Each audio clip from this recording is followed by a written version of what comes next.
I clean up suicides, decomps, where the person has been dead for days or weeks before being found, and crime scenes. You find the obvious stuff like sex toys and drug paraphernalia. One time I found a maybe fictional, maybe autobiographical journal of how this guy lost his testicles in an angle grinder accident. This same guy had a small metal pipe along with some kind of dried fruit hidden in a box in his closet. It was like he was smoking it?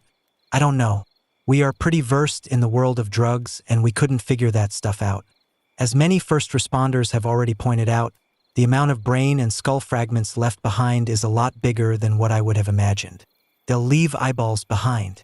I've seen over half of an intact brain, a big skull fragment. They get the biggest part of the body and roll out. They're not going to spend an hour looking for all the giblets. That's why they pay us the big bucks to look for them. What's strange to me is that a lot of adults go to their parents' house to kill themselves. Kind of messed up. Suicide season is not during the holidays. We are way busier during spring than at the end of the year. The most eerie thing is how often we do suicides in rooms that just look normal. It's hard to explain, but it's just strange to go into a normal-looking bedroom with a half-drunk Gatorade on the dresser, a half-read book on the nightstand, and a big old blood stain on the floor. Also, seeing the different ways the families cope with the tragedy. Our service is expensive, and there have been times I thought I was going to get hit when I told them our estimated price. Especially if it's grandma or grandpa that swallowed a bullet and half the freaking family tree is at the house. I've done suicides as young as 12 and as old as 80s. You get the people who are just on autopilot and ask weird questions because they aren't on the same plane of existence. We tear out all the carpet in a room if a gun is used. CSF is clear and is also a BBP carrier, so if it looks clean, it might still be contaminated. We've had the carpet pulled and removed, and I've had family members ask, while they're looking at the slab concrete, if we are just going to shampoo the carpet. You get the people who seem almost happy that the person is gone. I've heard people say, well, now that their kid is gone, we can finally take that cruise. I don't know if it's just a coping mechanism or if they're just massive jerks. I try not to judge. I have a story about someone who launched their entrails over a bathroom that's probably 81 square feet. I clean up biohazard material, which are pretty much dead bodies, for my company on occasion because I'm one of the only two that's certified. My coworker and I went into a house to clean a body, but the boss failed to mention they had been dead for 2 weeks. I was like, okay, whatever, I can deal with that. We walked to the house, and not only could you smell it from the start of the driveway, but all the windows were black. I was thinking, okay, this dude had blackout curtains, I understand that. We suited up and went into the house, which was relatively clean given the circumstances. We knew he died in the bathroom, so we made our way upstairs and followed the flies. So you know how flies swarm decaying things? Yeah, it wasn't blackout curtains in the bathroom. The windows were caked in so many flies that sunlight couldn't come in. My boss also failed to mention he died in the bathtub. You hear about bloating and blah blah blah, but do you know what happens when a body sits in a bathtub for 2 weeks and soaks up all that water? It explodes. The entrails and remains of this soup were all over the tiling, the walls, the door. It was everywhere. There was no water in the bathtub, just this sickly pink-colored stew. That was the most disgusting cleanup I've done by far. I can't even imagine what it sounded like when that happened. Crime scene cleaner here. My first suicide cleanup was quite an experience. A man shot himself in the head in his garage. I'll never forget needing to use pliers to pull teeth and skull fragments out of the drywall behind where he sat, or that blood and brain managed to make its way more than 50 feet across the garage. Most disturbing, though, was his pickup. We chose to take it to our company wash bay to pressure wash it and make sure it was as clean as possible. I cleaned it myself and was satisfied that I had done well. I inspected for blood and couldn't find anything, so I began driving it back to the owner's garage. On the way back, a slight drizzle began and switched on the wiper blades. Imagine my horror as a chunk of brain streaks across my newly cleaned windshield. I pulled over quickly and cleaned it up, but it still makes me sick to think what would have happened if it didn't rain that day. This man's poor wife or daughter would have been met with that sight and been crushed again by the impact of suicide. That was 10 years ago, and I'll never forget it. Now I triple or quadruple check every job. I was dispatched to a vehicle versus pedestrian call a couple of months ago, and when we arrived on the scene, it was like something out of a movie. A dude was running across a fairly busy 4-lane road and was hit by a car traveling about 55 miles per hour. After his head went through the windshield of the first vehicle, he then proceeded to be thrown into the opposite lane and was run over and dragged about 20 yards by another vehicle. Once the coroner was on the scene with traffic investigations, we proceeded to pick up his organs bit by bit. It was a fantastic anatomy lesson. My friend wasn't an official crime scene cleaner, but he drove a tow truck, and they often had to deal with some gruesome aftermath. The worst one was a man we had both met before, recently married, baby on the way, seemed happy enough. They found his car parked down in a secluded spot by the lake off a major highway at one of his favorite fishing spots. He had shot himself in the head and was found days later when the car was reported as suspicious to the police. I happened to be riding with my friend that day, chilling and helping him unlock cars and bring people gas and whatnot. We got a police call, usually just towing a car from an accident or because the driver is drunk. Because of the suicide's location and the proximity to heavy traffic, they had us tow the vehicle to our lot, which was nearby, in order to wait for the coroner and better get him out. So there we found ourselves towing a vehicle with the dead body of someone we knew in the driver's seat. It was surreal. The worst part was the next day when his pregnant wife wanted to get items out of the car. She asked for his favorite hat. He had been wearing it when he shot himself and it had blood all over it and a bullet hole through the top. The shop said they didn't see it and she couldn't go to the car yet. They told her they would call her if they find it and spent the rest of the day trying to decide what to do. Since the hat looked new, she said he had just gotten it earlier that month for his birthday. They located a brand new one at the local mall and a few shop techs wore it around for a couple of days to try to make it look used. They then gave her that hat instead and said they found it in the glove box or something. It just didn't seem right to give her a bloody token of her husband's recent suicide. She was so happy they had found it. Truly heartbreaking. My friend was a bit messed up for a while after that. It really made him more angry than anything. He kept going on about how selfish suicide is. I never told him I had considered it as a teenager. If I had had access to a gun, that might have been me in that car. You just never know what people are dealing with. I hope the wife is doing fine now. I was the first person to an accident where a kid rammed full force into a concrete divider and went through the windshield headfirst since he wasn't wearing a seatbelt. He was going so fast that the windshield didn't pose any problems. But the divider? His body hit that at the waist, and when I came by, his torso was hanging over the top of the divider, head smashed to bits. His legs were about 15 feet away, still in his pants with one shoe on. It always strikes me that his organs weren't out. It was such a weirdly clean break. Physics, man, it'll mess you up. My worst one was a lady who committed suicide by immolation in her basement. When I got to the scene, the body had already been removed, but there was a clear pattern on the floor where she had died. An empty can of gasoline was nearby. Her glasses were gently placed on top of the water heater. On a table were several ritualistic books. Some passages were highlighted, involving ridding yourself of the darkness by performing the flame ritual and other culty stuff. So, to perform the act, she removed her glasses and placed them on the water heater. She doused herself in gasoline and lit herself on fire. You could see that she ran around the room, bumping into things and knocking things over before finally falling down at the center of the room, meeting her fate. Mental illness is some serious shit. I occasionally work on the weekends for a funeral home. It's decent money for what is essentially 2 hours of call-out work when their normal staff is off. Last year, I was called in at around 5 in the morning. A 30-something-year-old guy had shot himself in a pretty small 2-bedroom apartment. That wasn't the bizarre part at all since I've seen it before on call-outs. What was bizarre was what was in the apartment. Literally thousands of documents, piled on the floor, on a desk, on shelves of people's financial information. Credit card statements, bank statements, personal data, etc. Probably 3,000 folders with all this stuff in it. Even where there weren't piles of folders, there were just loose papers, magnetic cards, surveillance cameras. It was just the weirdest thing I've ever seen.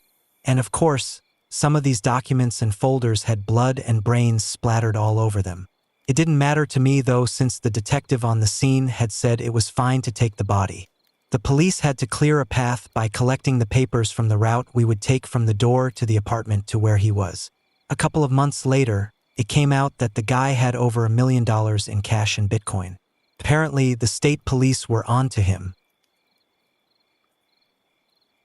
I interned at a small-town morgue and mostly did boring paperwork and cleanup throughout the day, until one fateful Tuesday when both my bosses decided they'd let me tag along to help transport the deceased. Bizarre is an understatement as to what we saw when we pulled up. It looked like white smoke was coming out of the front door of the home, but the fire department was nowhere to be seen, and there was no sign of a fire. All of the people that would step out of the house had white stuff all over them. The entire inside of the home was covered in flour. It was thrown against the walls, poured all over the floor, tables, chairs, TV. There were even patches of flour on the ceiling where someone took fistfuls and tried covering the damn light fixtures. I didn't go through the entire house, but every room I looked in as we went to the bathroom where the deceased was found was also covered in flour. Whatever you're imagining, multiply that by 10. I couldn't tell you the color of a single thing in that house. We eventually were handed masks because it was becoming difficult to breathe. Anytime we'd turn around or take a step, it'd send clouds of flour into the air. Empty flour bags were thrown everywhere. In case anyone is curious, the deceased was a middle-aged woman. I overheard an officer tell my boss to wait before collecting the body. I think they were calling in a different investigator. They originally assumed the death was natural because she had heart problems. Not sure how they knew this, but the condition of the home suggested someone was attempting to cover up a crime. I don't clean up crime scenes, but I do remove the deceased. I can get into more accurate detail of the deceased, but here's some general stuff. Hoarders are a lot more common than they really should be, first of all, and it's never a clean hoard. There's piles of junk covered in several types of urine, shit, and vomit.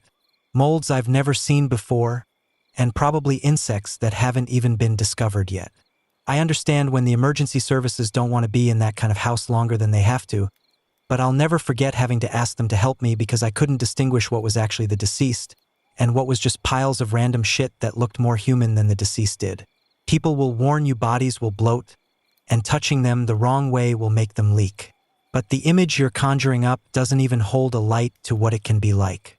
Insects skittering when you delicately lift a 400-pound deceased onto your cot, because one wrong move and they will start oozing. The ones who had pets who were so desperate they had to eat their owner. Staring into the eyes of a big brown-eyed dog who is happy to finally receive human contact. And all you can't think about is how the deceased is missing their entire face. Poor things were just hungry, but it's unsettling. My roommate used to clean up crime scenes and such. He once told me about the worst one he encountered, involving a man who died from autoerotic asphyxiation, with his hand still gripping his member. When rigor mortis set in, the muscles tightened, resulting in a gruesome sight when they tried to move him. The pressure caused his penis to burst, spraying everyone with blood. It was a horrific scene, made even worse by the unexpected explosion. Oddly enough, that wasn't the incident that made my roommate quit. There was another event involving children that pushed him over the edge. An 8-year-old had fatally harmed his 5-year-old friend or relative. My roommate was called to clean up, only to find the young perpetrator playing in the backyard as if nothing had happened. The child showed no remorse, which deeply unsettled my roommate. It was a surreal and emotionally taxing experience, especially considering the bloody scene and the eerie calmness of the child. It made my roommate realize he couldn't continue with such emotionally taxing work. Additionally, my roommate shared more details about the autoerotic asphyxiation case. The man was found dead after 2 weeks, having been watching porn while in his closet. Alone in his apartment, he was essentially creeping on himself. My roommate described his penis as resembling a water wiggly. Feel free to look it up if you're curious. I recently responded to a scene where someone jumped off a balcony onto the street below. The structure had balconies that extended further on the second and third floors. The impact left pieces of the individual on the third floor, while the rest continued down to the second floor. Another incident I attended a few years back involved a suicide attempt in a nursing home. A woman had cut both of her wrists and then waited to pass away. However, the wounds turned out to be too superficial. With time on her hands, she proceeded to make herself a smoothie, watch TV, use the bathroom. Essentially, she went about her normal routine. Eventually, she changed her mind and called for help. My company typically doesn't handle crime scene cleanups, but it's an area my boss has been interested in exploring. We've submitted bids for a couple of jobs in the past. Usually, when we arrive at the scene, it's been abandoned for over a week, sometimes even 2. One particularly gruesome incident stands out. A man had murdered his girlfriend and confessed the next day, so it had been about 3 or 4 days since the crime. The details were horrifying. He had stabbed her 56 times throughout the home as she tried to escape, and then scalped her in the bathroom. Blood and hair were strewn everywhere. But the most disturbing part was yet to come. After she was deceased, he mutilated her further by removing one of her breasts and cooking it in a frying pan. The presence of drugs added another layer of complexity to the already horrifying scene.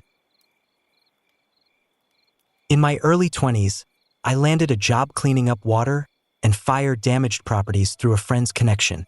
After about 3 months with the crew, we were dispatched to my first fire damage site. That morning, our boss gathered us in his office and briefed us on the situation. He explained that we were tasked with clearing out a house that had been the scene of a murder-suicide. The property belonged to an elderly woman who occasionally rented out a room to a transient. Unfortunately, this transient had taken the life of the elderly woman and barricaded himself inside the home. After several days passed without any signs of activity, concerned neighbors contacted the police, who then attempted to make contact. When no response came, they approached the bathroom, only for it to explode upon their approach.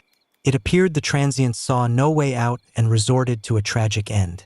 He had poured diesel fuel and gasoline into the bathtub and ignited it while taking a bath. The fire department extinguished the blaze, but tragically, there were no survivors found. The police conducted a thorough search and uncovered various weapons and signs of chaos throughout the house, but the elderly homeowner was nowhere to be found. The property remained sealed off for a month during the investigation before being reopened for the family to claim any belongings. Our role came next. We were tasked with clearing the site, removing any salvageable items, and cleaning the soot and grime from everything before returning it to the family as a memento of their loved one.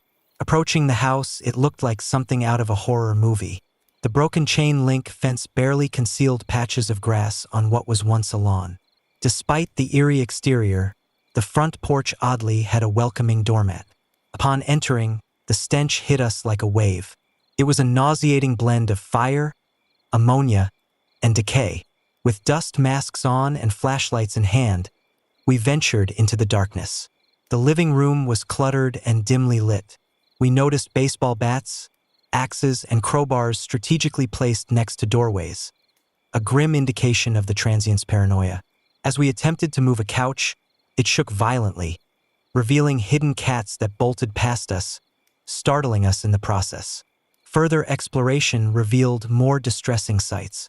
Feline carcasses littered the bedrooms and kitchen, while meat hooks hung ominously in the kitchen, thankfully empty. The refrigerator contained a disturbing soup-like substance, likely a decomposed cat. The backyard and shed were no better, filled with the stench of cat excrement and death. As we continued our cleanup, the elderly homeowner's sister made a horrifying discovery. The remains of her sister in a chest beneath debris from the collapsed roof. After this grim revelation, we temporarily halted our work. The police were called back to the scene, and we returned 2 days later to complete the job, grateful that we weren't the ones to make that gruesome find.